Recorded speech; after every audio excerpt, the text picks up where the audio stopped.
ระบบ FM 104.5 เมกะเฮิรตซ์รายการต่อไปเป็นรายการศึกษาธรรมนำสุขดำเนินรายการโดยพันเอกตนัสเดชะ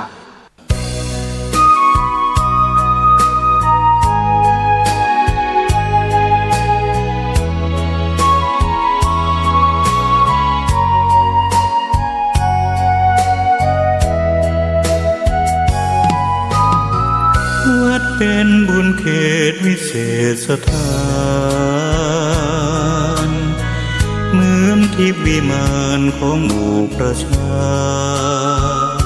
สะอาดรื่นรมด้วยร่มเงาไม้ได้ร่วมศรัทธาสมเป็นศาลาแหล่งพักพิงใจเห็นพระประธานเหนือแท่นธรรมรงค์เหมือนพุทธองค์เหนืออาจอำไพแผ่ธรรมจุนเจืออุเพื่อเราผู้มีพระภาคเจ้าพระองค์นั้นซึ่งเป็นผู้ไกลจากกิเลสตรัสรู้ชอบได้โดยพระองค์เองสวัสดีครับท่านผู้ฟังที่เคารพครับท่านผู้ฟังรับฟังรายการศึกษาธรรมนำสุขมีเสนอแก่ท่านผู้ฟังทุกวันเสาร์ตั้งแต่เวลา 15 นาฬิกาถึง 16 นาฬิกาดำเนินรายการโดยกระผมพันเอกธนัสเดชะมีอาจารย์สุรภาเดชะเป็นผู้ร่วมรายการวันนี้เราได้นำพระไตรปิฎกฉบับอรรถกถาเล่มที่ 29 มาศึกษากันในสังยุตตนิกายคือจิตตะคฤหปฏิสังยุตก็เป็นเรื่องของจิตตะคฤหบดีซึ่งท่านผู้นี้เป็นผู้ที่เรียกว่าเป็นอุบาสกชั้นเลิศในสมัยของพระพุทธเจ้าของเราท่านเป็นคนที่ฟังธรรมบ่อยๆฟังธรรมตามการสนทนาธรรมตามการกล่าวธรรมตามการซึ่งท่านเป็นผู้ที่มีปัญญาก็ครั้งหนึ่งท่านได้ไปเฝ้าขอให้ท่านได้ไปหาท่านพระกามโพถึงที่อยู่อัมพจกวันใกล้ราวป่ามัชชิกสนเมื่อเข้าไปแล้วท่านกัมพูได้กล่าวกับจิตตะคฤหบดีว่าดูก่อนคฤหบดีพระพุทธเจ้าได้ตรัสประพันธ์คาถาไว้ดังนี้ว่าเธอจงดูรถอันไม่มีโทษมีหลังคามีเพลาเดียวไม่มีทุกข์แล่นไปถึงที่หมายตัดกระแสตัณหาขาดไม่มีกิเลสเครื่องผูกพันก็คาถาพระพุทธเจ้าที่พระองค์ประพันธ์นั้นมีส่วนนำไปศึกษาดูเพราะแต่และคำที่พระองค์ตรัสนั้นมีความหมายทั้งนั้นผู้ได้เข้าใจความหมายนั้นนำปฏิบัติก็ถือว่าเป็นผู้ที่แนะนำของสอนศึกษาและปฏิบัติย่อมเจริญถ่ายเดียวก็เมื่อท่านพระกัมพูได้ถามท่านคฤหบดีก็กล่าวว่าข้าแต่ท่านผู้เจริญคาถาประพันธ์นี้พระพุทธเจ้าได้ตรัสหรืออย่างนั้นครับบดีท่านได้ถามนั้นมั่นใจว่าคาถานี้เป็นของพระพุทธเจ้าก็จะได้ตอบตรงตามที่พระองค์ตรัสไว้ เมื่อท่านได้เรียนถามอย่างนี้ท่านก็ขอเวลาสักครู่หนึ่งพอที่จะเพ่งเนื้อความแห่งคาถาประพันธ์นั้นได้สักครู่เดียวท่านก็ตอบว่าคำว่าไม่มีโทษนั้นเป็นชื่อของศีลคำว่ามีหลังคาขาวนั้นเป็นชื่อของวิมุตติคือความหลุดพ้นคำว่ามีเพราเดียวนั้นเป็นชื่อของสติคำว่าย่อมเลื่อนไปเป็นชื่อของการก้าวไปและถอยกลับเป็นเรื่องของสัมปชัญญะคำว่ารถนั้นก็เป็นชื่อของร่างกายนี้ซึ่งร่างกายนี้ก็ประกอบโดยมหาพุทธรูปสี่มีมารดาบิดาเป็นแดนแก่เจริญขึ้นโดยข้าวสุกและขนมสดมีความไม่เที่ยงต้องรูปไร้นวดเฟ้นมีการแตกทำลายไปกระจัดกระจายเป็นธรรมดาถ้าท่านผู้เจริญราคะโทสะโมหะชื่อว่าทุกข์เหล่านั้นอันภิกษุผู้ขีณาสพละได้แล้วตัดมูลรากขาดแล้วทำให้เป็นเหมือนป่านยอดด้วนทำให้ไม่มีถ้าให้ไม่เกิดรูปต่อไปเป็นธรรมดาเพราะเหตุนั้นภิกษุผู้ขีณาสพพระพุทธเจ้าจึงตรัสว่าไม่มีทุกข์วันแล่นไปถึงที่หมายนั้นหมายถึงชื่อของพระอรหันต์คำว่ากระแสนั้นเป็นชื่อของตัณหานั้นอภิกษุผู้ขีณาสพละได้แล้วตัดมูลรากขาดแล้วถ้าให้เป็นตาลยอดด้วนทำให้ไม่มีไม่ให้เกิดอีกเป็นธรรมดาเพราะเหตุนั้นพระผู้ขีณาสพพระผู้เจ้าจึงตรัสว่าตัณหากระแสตัดขาดราคะโทสะโมหะชื่อว่ากิเลสเครื่องผูกพันกิเลสเครื่องผูกพันเหล่านั้นมันภิกษุผู้ขีณาสพละได้แล้ว เมื่อท่านกล่าวอย่างนั้น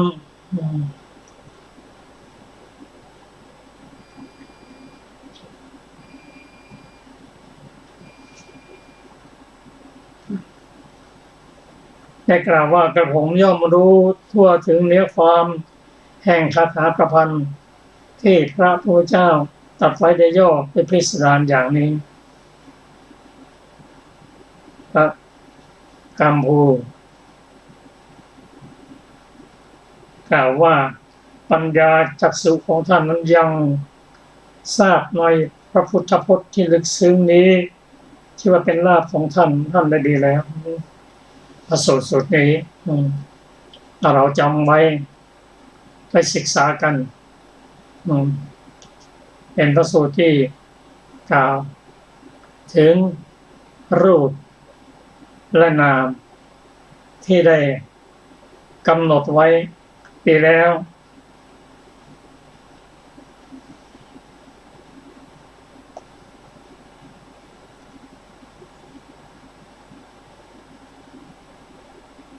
ในรูปนั้นในลักษณะพิเศษสี่ของเขาก็คือย่อมกระจัดกระจายเป็นลักษณะต้องแตกทำลายเป็นลักษณะไม่มีใครจะพ้นจากการแตกกระจายนี้ได้รูปนั้นย่อมแยกออกจากกันได้เป็นเกศรูปนั้นเป็นพยากตะ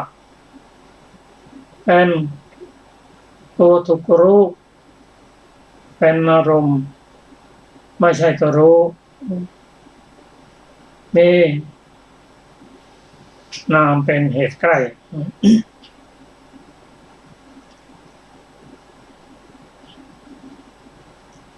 ก็มาฟังถึงพระสูตรที่ชื่อว่าทุติยกามภูสูตรว่าด้วยสังขาร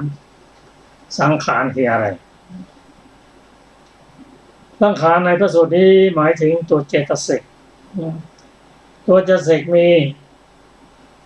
52เป็น สัญญาขันธ์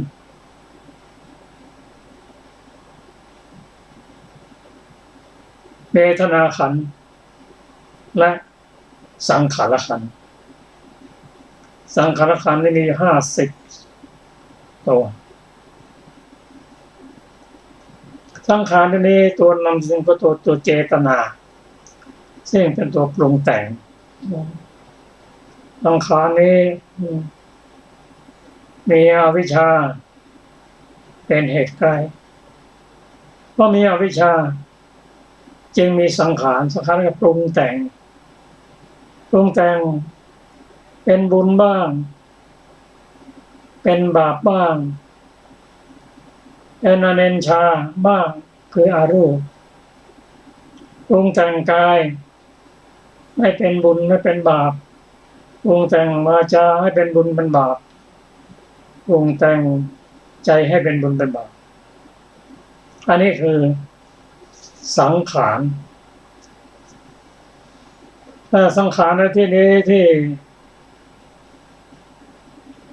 ท่านจิตตคฤหบดีเข้าไปหาท่านกัมพูที่อยู่นั้นได้เรียนถามท่านว่าท่านกัมพูเจริญสังขารมีเท่าไหร่น้อแลท่านพระกัมพูตอบว่าคฤหบดีสังขารมี3คือกายสังขารวจีสังขารและจิตตสังขารท่านจิตตคฤหบดีบอกว่าดีละชื่นชมอนุโมทนาและไม่หยุดแค่นั้นเรียนถามต่อไปเข้าใจก็เรียนถามไปยิ่งขึ้นไปเรียกว่าเวทัลละก็จะท่านผู้เจริญก็กายสังขารเป็นไฉนวจีสังขารเป็นไฉนจิตตสังขารเป็นไฉนท่านตอบว่าคณบดีลมหายใจเข้าลมหายใจออกชื่อว่ากายสังขารวิตกวิจารชื่อว่าวจีสังขารสัญญาและเวทนาชื่อว่าจิตตสังขารการติดตะคำบริเรียนถามยิ่งขึ้นไปว่าท่านผู้เจริญเพราะเหตุไรลมหายใจเข้าลมหายใจออกจึงชื่อว่ากายสังขารเพราะเหตุไรวิตกวิจารชื่อว่าวจีสังขารและเพราะเหตุไรสัญญาเจตนาเข้าไปสัญญาและเวทนาจึงชื่อว่าจิตตสังขาร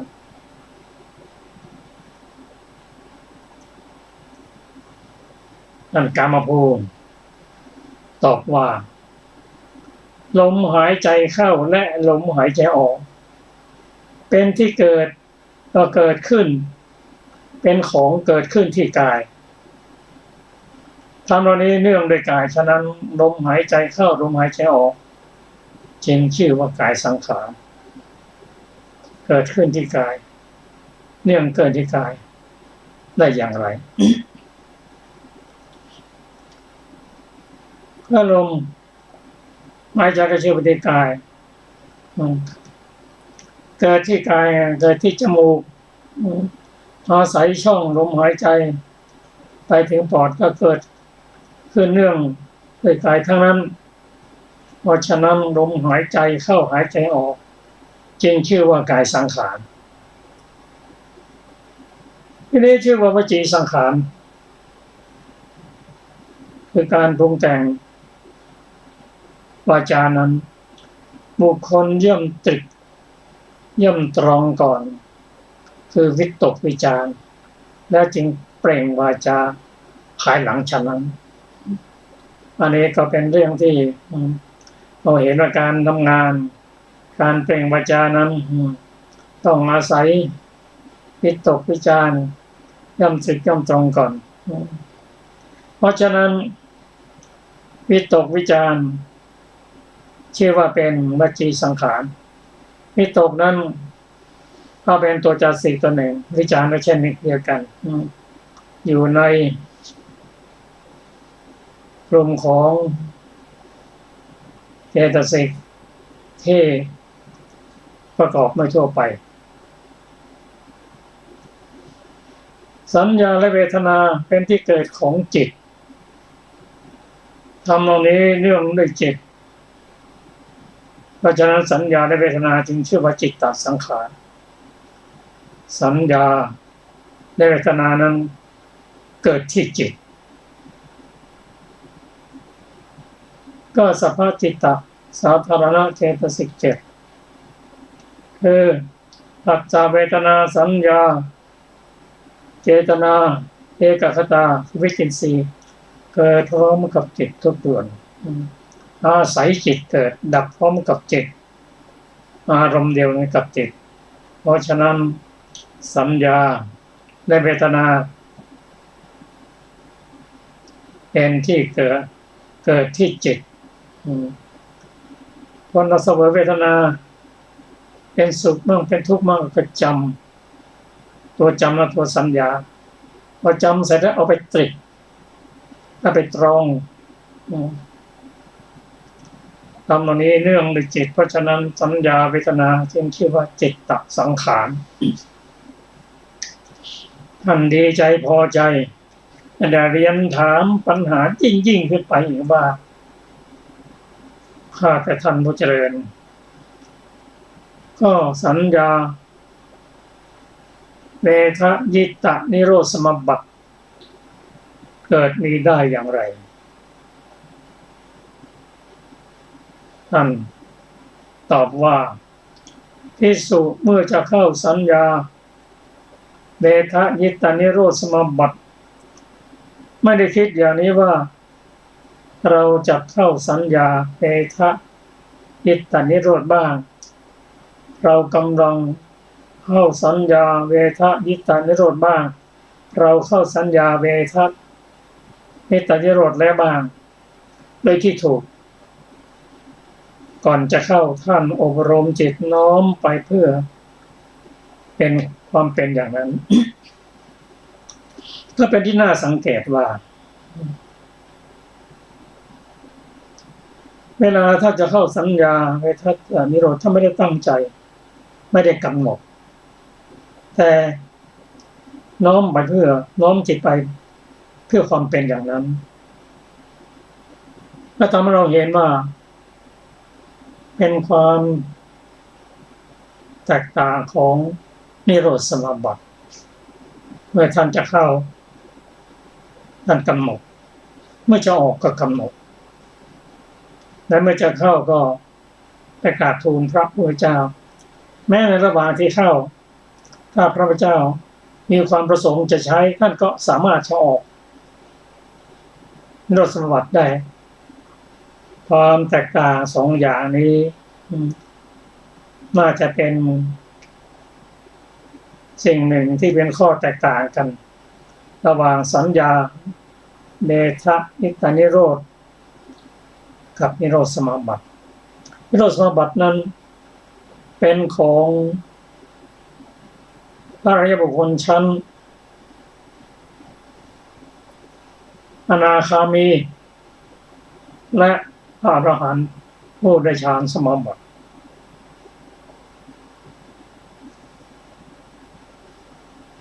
เอตากราบุรีเรียนว่าดีละตอนนี้ก็เรียนถามยิ่งขึ้นไปนี่คือปัญญาของท่านทั้งสองจนกว่าจะถึงที่สุดเรียนถามว่าเมื่อภิกษุเข้าสัญญาเวทยิตตนิโรธอยู่ทำเหล่าไหน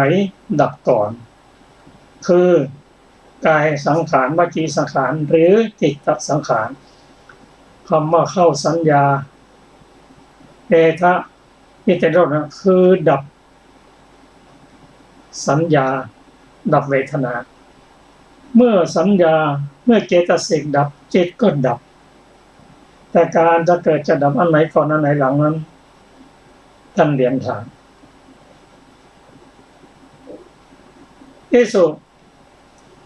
ตอบว่าเมื่อภิกษุเข้าสัญญาเวทยิตตนิโรธอยู่นั้นวจีสังขารดับก่อนต่อจากนั้นกายสังขารดับต่อจากนั้นจิตตสังขารดับ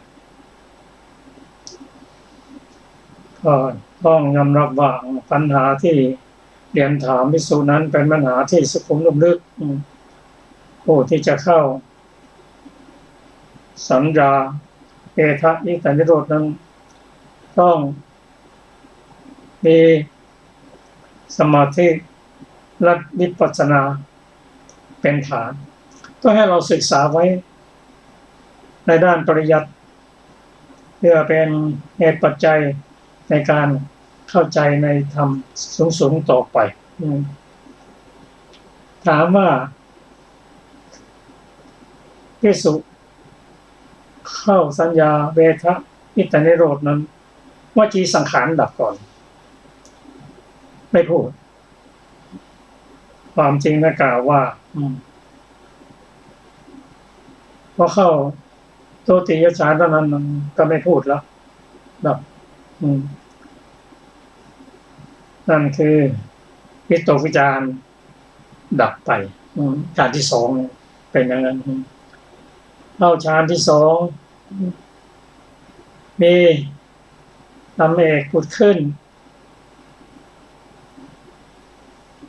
มีปิติสุขเกิดแต่สมาธิอยู่เพราะละวิตกวิจารไม่เกิดวิจารและไม่พูดแล้วเพราะฉะนั้นกันเข้านิโรธวจีสังขารดับก่อนต่อจากนั้นกายสังขารดับคือหยุดลมหายใจจากนั้นก็จิตตสังขารดับจะมาตายได้เปล่าไม่ตาย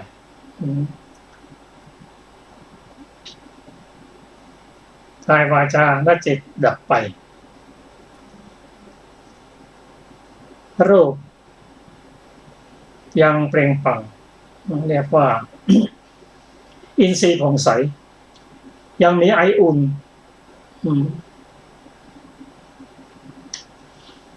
ท่านจิตตคราบดีเรียนถามว่าก็คนที่ตายแล้วทำกัลละแล้วตายกับทำกัลละนิยาเดียวกัน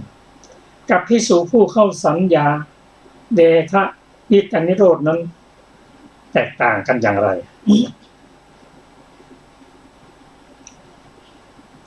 ท่านตอบว่าคนที่ตายแล้ว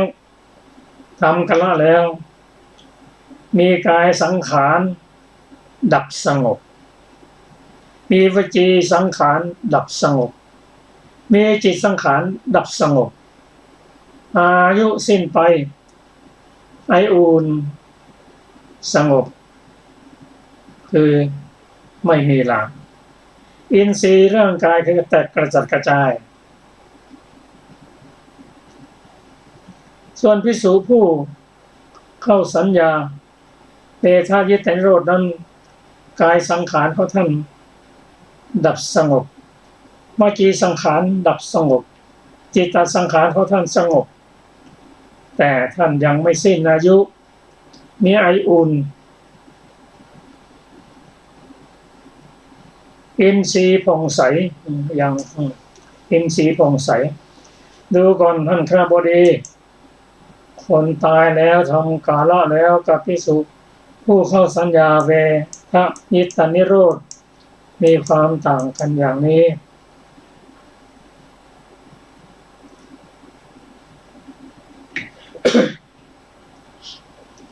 ท่านยังไม่ยอมจบเข้าใจแล้วก็เรียนถามต่อไปว่าท่านผู้เจริญการออกจากสัญญาเวทะยิตานิโรธสมาบัติ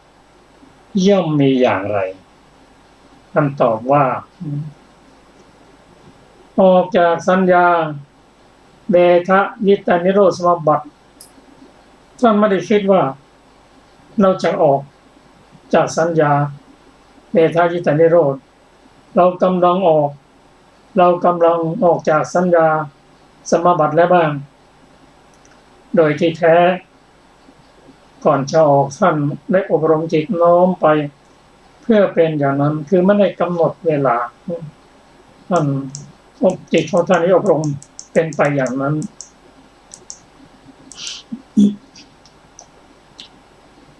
แล้วท่านก็เรียนถามต่อไปอย่างว่าก็ไม่พิสูจน์ออกจากสัญญาเวทะยิตานิโรธสมบัติทำเหล่าไหนเกิดก่อนทำเหล่าไหนเกิดหลังคือกายสังขารวจีสังขารหรือจิตตสังขารอันไหนเกิดก่อนท่านตอบว่าเอโสออกจากสัญญาเวทะนิตานิโรธสมาบัตินั้นจิตตสังขารออกก่อนก็ขอให้จิตตสังขารเกิดก่อนจิตตสังขารนั้นคืออะไรสัญญาเวทนาและจิตจากนั้นกายสังขารจะเกิดเริ่มหายใจแล้วจากนั้นวจีสังขารจึงเกิดวจีสังขารนั้นเกิดทีหลังเหตุตาคำวรีโอ้ดีแล้วท่านผู้เจริญให้จบเรียนถามต่อไปว่าท่านผู้เจริญก็ผัสสะเท่าไหร่ย่อมถูกต้องภิกษุผู้ออกจากสัญญาเวทะยิตานิโรธสมาบัติท่านตอบว่าผัสสะสามอย่างคือสุญญผัสสะอนิมิตตผัสสะและอปนิหิตผัสสะย่อมถูกต้องภิกษุผู้ออกจากสัญญานิโรธสมาบัติอันนี้ก็ขอละไว้ศึกษาเพื่อจะได้นำมาสนทนากันต่อไปเพราะเป็นหลักวิชาการล้วนๆนั่นคือเป็นเรื่องของพระอภิธรรมปิฎก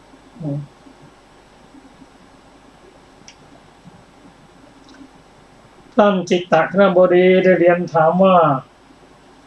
จิตของภิกษุผู้ออกจากสัญญาเวทะยิตานิโรธสมาบัติย่อมเป็นธรรมชาติน้อมไปสู่อะไรโน้มไปสู่อะไรเนื่อมไปสู่อะไรท่านตอบว่าผู้ออกจากเวทะยิตานิโรธสมาบัตินั้นย่อมเป็นธรรมชาติที่น้อมไปสู่วิเวกโน้มไปสู่วิเวกโอนไปสู่วิเวกโน้มไปสู่ความสงบท่านกล่าวว่าดีแล้วท่านผู้เจริญก็ได้เรียนถามปัญหาที่ยิ่งไปว่าท่านผู้เจริญก็ทำเท่าไหร่ย่อมมีอุปการะมากแก่สัญญาเวทะยิตานิโรธสมาบัติท่านกล่าวว่าดูก่อนคราบดีท่านถามปัญหาที่เขาจะถามก่อนแต่ล่าช้าไปหน่อยแต่ว่าอาตมาจักพยากรณ์ปัญหาแก่ท่านดูก่อนคราบดีทำสองอย่างคือสมถะและวิปัสสนาย่อมมีอุปการะแก่สัญญาเวทะยิตานิโรธสมาบัติตอนนี้ก็ต้องเราเห็นว่าในการเข้าสู่ความเป็นพระอรหันต์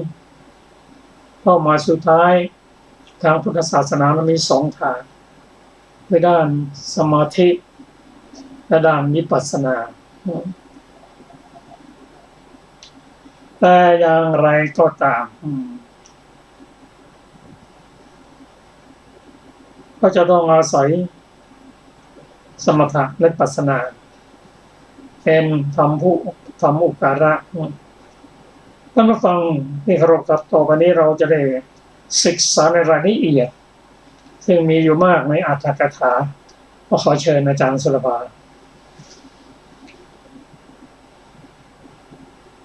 สวัสดีค่ะท่านผู้ฟังทุกท่านอรรถกถาเราจะได้ต่อจากเมื่อวันก่อนนะคะ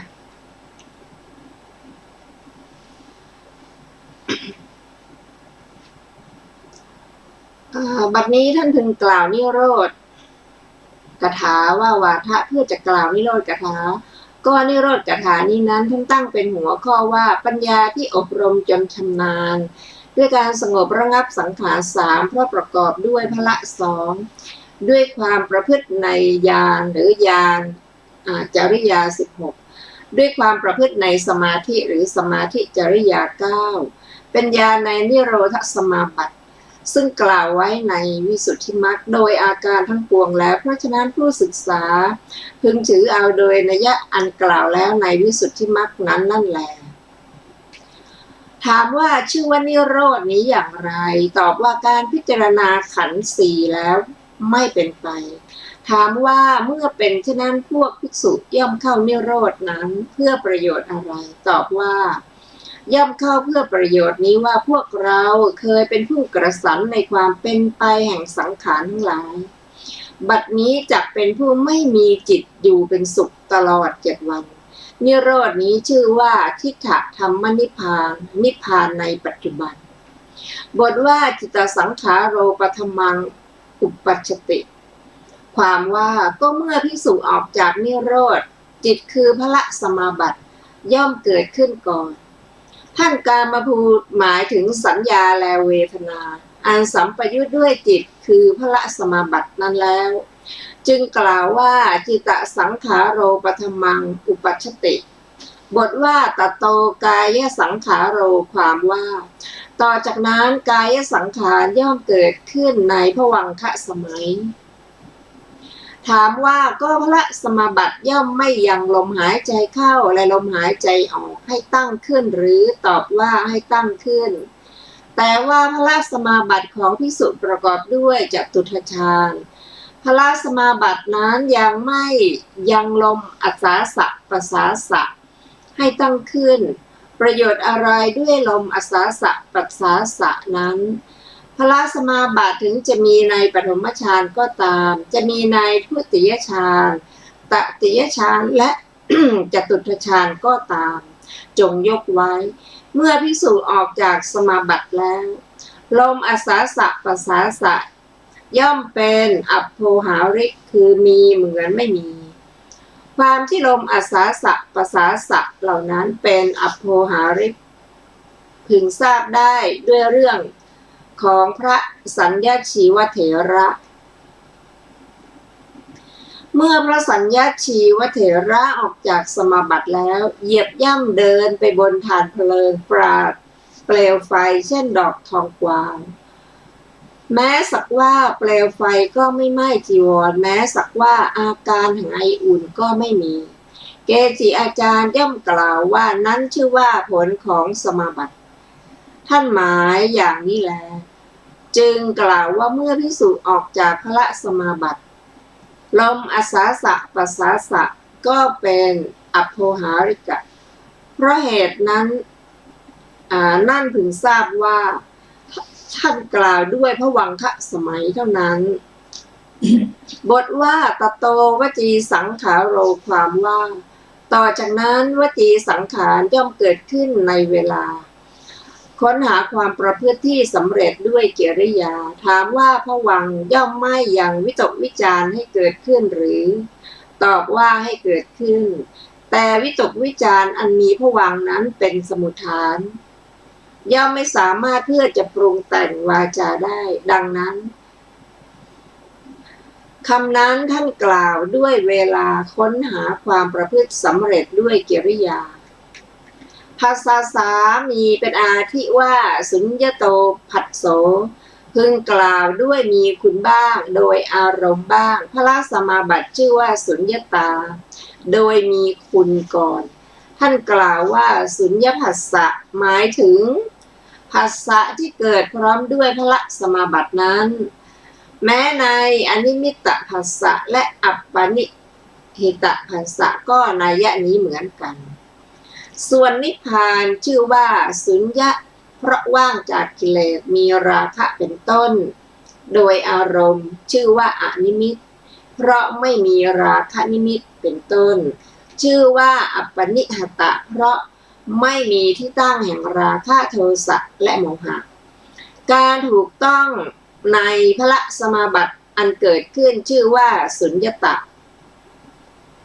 เพราะทำสุญญตะนิพพานให้เป็นอารมณ์ในอนิมิตตะและอัปปนิหิตะก็มีนัยนี้เหมือนกันชื่อว่ากถาเป็นที่มามีอีกอย่างหนึ่ง ส่วนแม้วิปัสสนาท่านก็เรียกว่าสุญญตะอนิมิตะและอัปปนิหิตะบรรดาบทเหล่านั้นภิกษุใดกำหนดสังขารทั้งหลายโดยความเป็นของไม่เที่ยงเห็นโดยความไม่เที่ยงย่อมออกจากความไม่เที่ยงวิปัสสนาอันเป็นวุฒานะคามินีของภิกษุนั้นย่อมชื่อว่าอนิมิตะภิกษุใดกำหนดโดยความเป็นทุกข์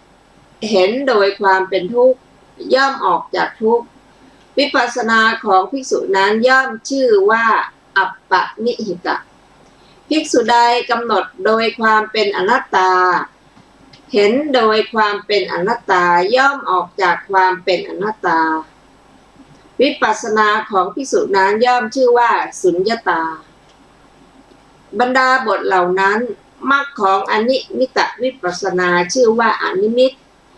ผลของอนิมิตตมรรคชื่อว่าอนิมิตเมื่อภาษะที่เกิดพร้อมกับอนิมิตผลอนิมิตพละสมาบัติถูกต้องอยู่ท่านเรียกว่าอนิมิตภาษะย่อมถูกต้องแม้ในอัปปนิหิตะและสุญญตะก็มีนัยนี้เหมือนกันเมื่อท่านกล่าวโดยเป็นที่มาพึงถึงความกำหนดว่าสุญญตภาษะอนิมิตภาษะหรืออัปปนิหิตภาษะเพราะฉะนั้นผู้ดำรงอยู่โดยที่เป็นที่มาพึงกล่าวโดยมีคุณและโดยอารมณ์ก็ภาษะทั้งหลายสามย่อมถูกต้องอย่างนี้ดังนี้จึงเหมาะสมนิพพานชื่อว่าวิเวกในบทเป็นอาทิว่าวิเวกนินนังชื่อว่าวิเวกนินนะเพราะอัตถะว่าน้อมไปคือโน้มไปในวิเวกนั้น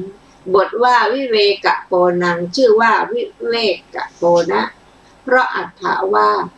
ดำรงอยู่ดุจความคดความคิดนะคะด้วยเหตุแห่งวิเวกซึ่งมาจากอื่นชื่อว่าวิเวกปภารัง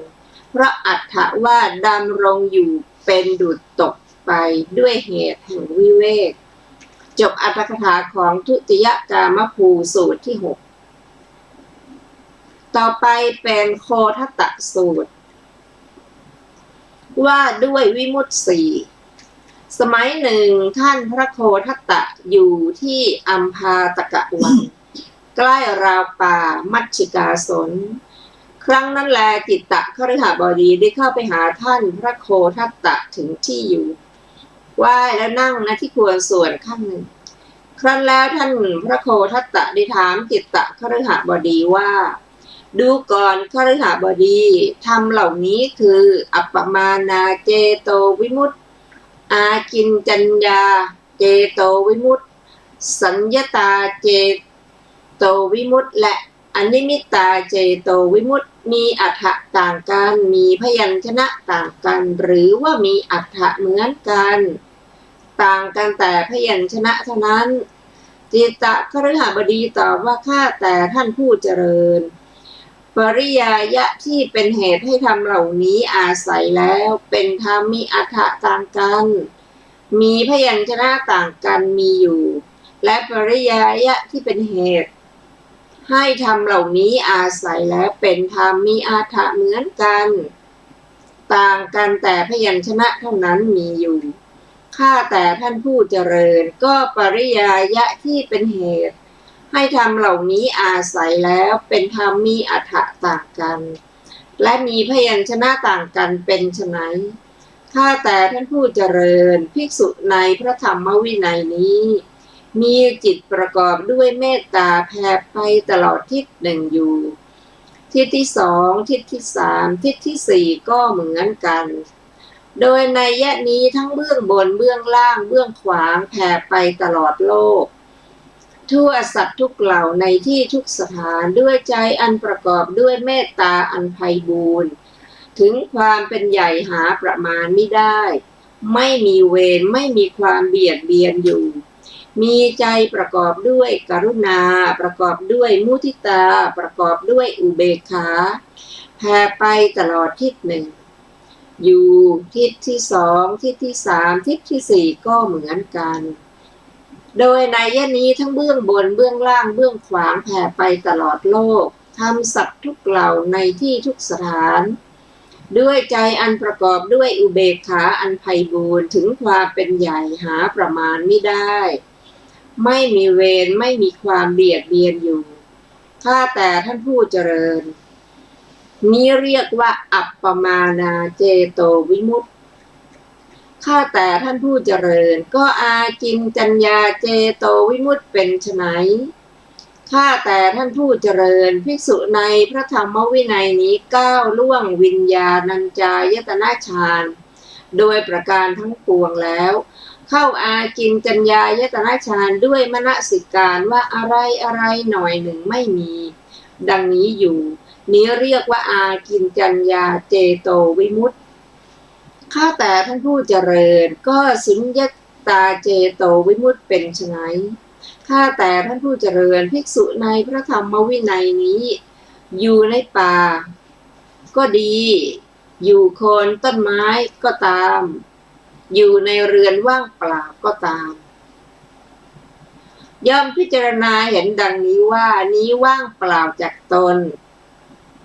หรือจากสิ่งที่เนื่องในตนเรียกว่าสุญญตาเจโตวิมุตติข้าแต่ท่านผู้เจริญก็อนิมิตตาเจโตวิมุตติเป็นไฉนข้าแต่ท่านผู้เจริญภิกษุในธรรมวินัยนี้ย่อมเข้าถึงอนิมิตตาเจโตวิมุตติเพราะไม่มนสิการถึงนิมิตทั้งปวงอยู่นี้เรียกว่าอนิมิตตาเจโตวิมุตติข้าแต่ท่านผู้เจริญนี้คือปริยายะที่เป็นเหตุให้ธรรมเหล่านี้อาศัยแล้ว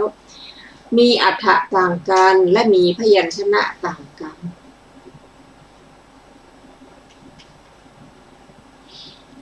ข้าแต่ท่านผู้เจริญก็ปริยายะที่เป็นเหตุให้ธรรมเหล่านี้อาศัยแล้ว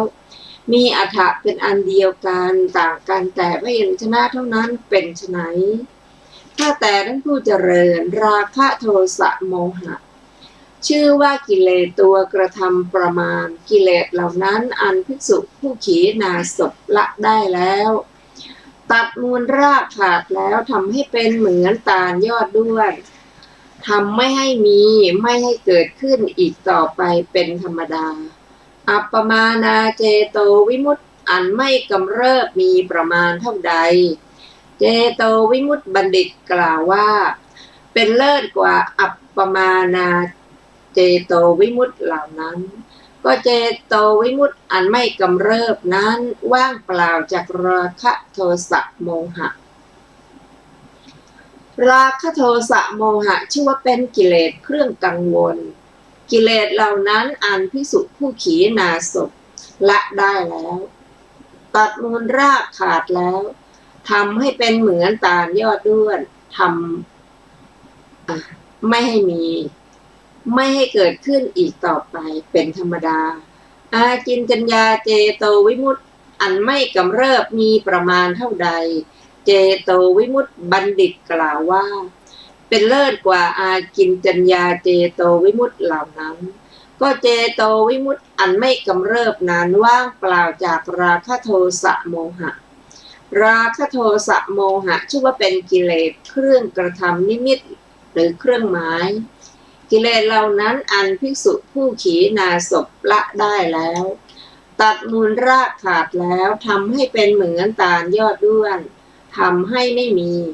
ไม่ให้เกิดอีกต่อไปเป็นธรรมดา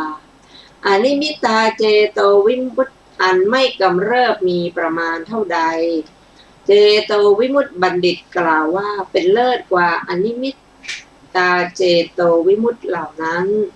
ก็เจโตวิมุตติอันไม่กำเริบนั้นว่างเปล่าจากราคะโทสะโมหะข้าแต่ท่านผู้เจริญปริยายนี้เป็นเหตุให้ธรรมเหล่านี้อาศัยแล้วมีอรรถะเป็นอันเดียวกันต่างกันแต่พยัญชนะเท่านั้นท่านพระโคทัตตะกล่าวว่าดูก่อนคฤหบดีการที่ปัญญาจักษุของท่านอย่างทราบในพระพุทธพจน์ที่ลึกซึ้งชื่อว่าเป็นลาภของท่านได้ดีแล้วจบโคทัตตะสูตรที่7 ในอรรถกถาของโคทัตตสูตรที่7มีวินิจฉัยดังต่อไปนี้บทว่านานัตถาเจวนาพยัญชนะจะคือแม้พยัญชนะแห่งคำเหล่านั้นต่างกันแม้อรรถะก็ต่างกันบรรดาบทเหล่านั้นทำชื่อว่าปรากฏเพราะพยัญชนะต่างกันส่วนอรรถะอัปปมานาเจโตวิมุตติโดยภูมิเป็นมหัคคตะเป็นรูปาวจรโดยอารมณ์มีสัตบัญญัติเป็นอารมณ์อากินจัญญาเจโตวิมุตติมีภูมิเป็นมหัคคตะเป็นอรูปาวจรโดยอารมณ์มีอารมณ์ไม่พึงกล่าวคือบัญญัติ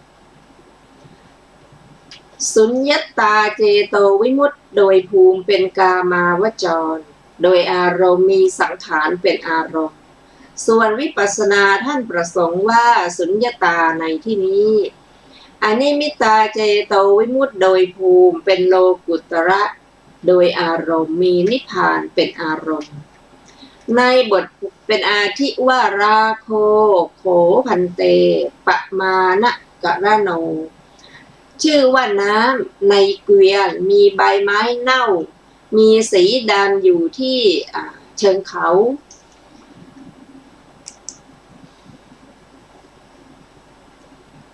เมื่อมองดูย่อมปรากฏเหมือนน้ำลึก100 วาเมื่อถือเอาไม้หรือเชือกวัดน้ำเพียงท่วมหลังเท้าก็ไม่ได้ฉันใดตลอดเวลาที่ราคะเป็นต้นยังไม่เกิดขึ้นใครๆย่อมไม่สามารถจะรู้จักบุคคลได้เขาย่อมปรากฏคล้ายโสดาบันคล้ายสกทาคามีคล้ายอนาคามีแต่เมื่อใดราคะเป็นต้นเกิดขึ้นแก่เขาเมื่อนั้นเขาปรากฏว่ากำหนัดขัดเคืองลุ่มหลงฉะนั้นเหมือนกันชื่อว่าการทำประมาณเหล่านั้นท่านกล่าวว่าเมื่อแสดงประมาณแก่บุคคลว่าบุคคลนี้มีประมาณเท่านี้ย่อมเกิดขึ้นบทว่ายาวตาโขพันเตอัปปมานาเจโตวิมุตติโดยความว่าอัปปมานาเจโตวิมุตติมีประมาณเท่าใดถามว่าก็อัปปมานาเจโตวิมุตติเหล่านั้นมีเท่าไหร่ตอบว่ามี12คือพรหมวิหาร4มรรค4ผล4ใน12อย่างนั้นพรหมวิหารชื่อว่าอัปปมานาเพราะแผ่ไปหาประมาณไม่ได้ธรรมที่เหลือในมรรคและผลพึงทราบดังนี้แม้นิพพานก็ชื่อว่าอัปปมานาเหมือนกันเพราะความที่แห่งกิเลสทั้งหลายตัวทำประมาณไม่มีแต่ไม่ชื่อว่าเจโตวิมุตติเพราะฉะนั้นจึงไม่ถือเอาบทว่าอากุปปาคืออรหัตตผลเจโตวิมุตติก็อรหัตผลเจโตวิมุตตินั่นเป็นหัวหน้าธรรมทั้งหมดแห่งอัปปมานาเจโตวิมุตติเหล่านั้นเพราะฉะนั้นท่านจึงกล่าวว่าอัคคมัคขายติบทว่าราโคโขพันเตกินจนังความว่าราคะเกิดขึ้นแล้วย่อมกังวลย่ำยีย่อมผูกพันบุคคลไว้เพราะฉะนั้นท่านจึงเรียกว่ากินจนังกิเลสเครื่องกังวลได้ยินว่าพวกมนุษย์ให้โคทั้งหลายย่ำเหยียบลานจะพูดว่าแดงวนไปดำวนไปพึงทราบว่าราคะมีอรรถะว่าย่ำยีมีอรรถะว่ากังวลแม้ในโทสะและโมหะก็มีนัยนี้เหมือนกันธรรม9คืออกินจัญญายตนะ1มรรค4ผล4ชื่อว่าอากินจัญญาเจโตวิมุตติในธรรมเหล่านั้นอากินจัญญายตนะชื่อว่าอากินจัญญะเพราะไม่มีกิเลสเครื่องกังวลเป็นอารมณ์มรรคและผลชื่อว่าอากินจัญญะเพราะกิเลสเครื่องกังวลคือกิเลสเป็นเครื่องย่ำยีและเป็นเครื่องผูกไม่มีนิพพานก็เป็นอากินจัญญะแต่ไม่ใช่เจโตวิมุตติเพราะฉะนั้นท่านจึงไม่ถือเอาบทเป็นอาทิว่าราโคโขพันเตนิมิตตกรณงความว่า สองตระกูลมีลูกโคสองคู่เหมือนกันบุคคลย่อมไม่สามารถจะรู้ได้ว่านี้ลูกโคของตระกูลโน้นนี้ลูกโคของตระกูลโน้นตลอดเวลาที่เขายังไม่ทำเครื่องหมายไว้ที่ลูกโคเหล่านั้นแต่เมื่อใดเขาทำเครื่องหมายอย่างใดอย่างหนึ่งมีหลาวสามแฉกเป็นต้นที่ลูกโคเหล่านั้นเมื่อนั้นบุคคลย่อมสามารถรู้ได้ฉันใดตลอดเวลาที่ราคะยังไม่เกิดขึ้นแก่บุคคลย่อมไม่สามารถเพื่อจะรู้ได้ว่าเขาเป็นพระอริยะหรือปุถุชนต่อเมื่อราคะเกิดขึ้นแก่เขาย่อมเกิดขึ้นเหมือนทำเครื่องหมายอันให้รู้ได้ว่าบุคคลนี้ชื่อว่ายังมีราคะอยู่เพราะฉะนั้นท่านจึงกล่าวราคะเป็นตัวทำนิมิตแม้ในโทสะและโมหะก็มีนัยยะนี้เหมือนกันธรรม13คือวิปัสสนา1อรูป1อรูป4มรรค4ผล4ชื่อว่าอนิมิตตาเจโตวิมุตติในธรรม13นั้นวิปัสสนาชื่อว่าอนิมิตตะเพราะอัตถะว่าเพิกถอนนิมิตว่าเที่ยงเป็นสุขเป็นตนเสียได้อรูป4ชื่อว่าอนิมิตเพราะไม่มีรูปปัจนิมิตมรรคและผลชื่อว่าอนิมิตเพราะไม่มีกิเลสเป็นตัวกระทำนิมิตแม้นิพพานก็เป็นอนิมิตเท่านั้นแต่ท่านไม่ถือเอานิพพานนั้นเพราะไม่ใช่เจโตวิมุตติถามว่าเมื่อเป็นเช่นนั้นเพราะเหตุไรท่านจึงไม่ถือเอาสุญญตาเจโตวิมุตติตอบว่าจะสุญญาตาเจโตวิมุตตินั้นไม่จับเข้าในธรรมทั้งปวงเพราะฉะนั้นท่านแยกไว้ไม่ถือเอาเพราะบาลีว่าสุญญาราเคนะเป็นอาทิบทว่าเอกัตถาความว่ามีอัตอย่างเดียวกันด้วยสามารถแห่งอารมณ์ก็บทเหล่านั้นคืออัปปมานะอากินจัญญะสุญญตะอนิมิตตะทั้งหมดเป็นชื่อของนิพพานนั้นเองโดยปริยายดังนี้จึงมีอรรถะเป็นอันเดียวกันแต่พยัญชนะต่างกันโดยปริยายนี้ว่าก็ในที่แห่งหนึ่งเป็นอัปปมานาในที่แห่งหนึ่งเป็นอากินจัญญาในที่แห่งหนึ่งเป็นสุญญตาในที่แห่งหนึ่งเป็นอนิมิตตา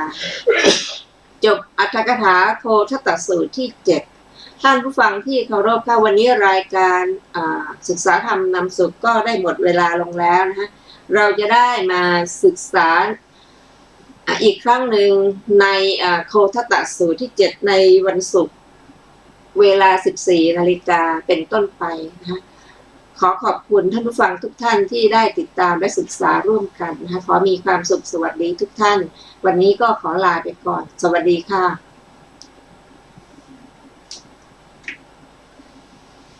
ทองปัดป้องพวงไพร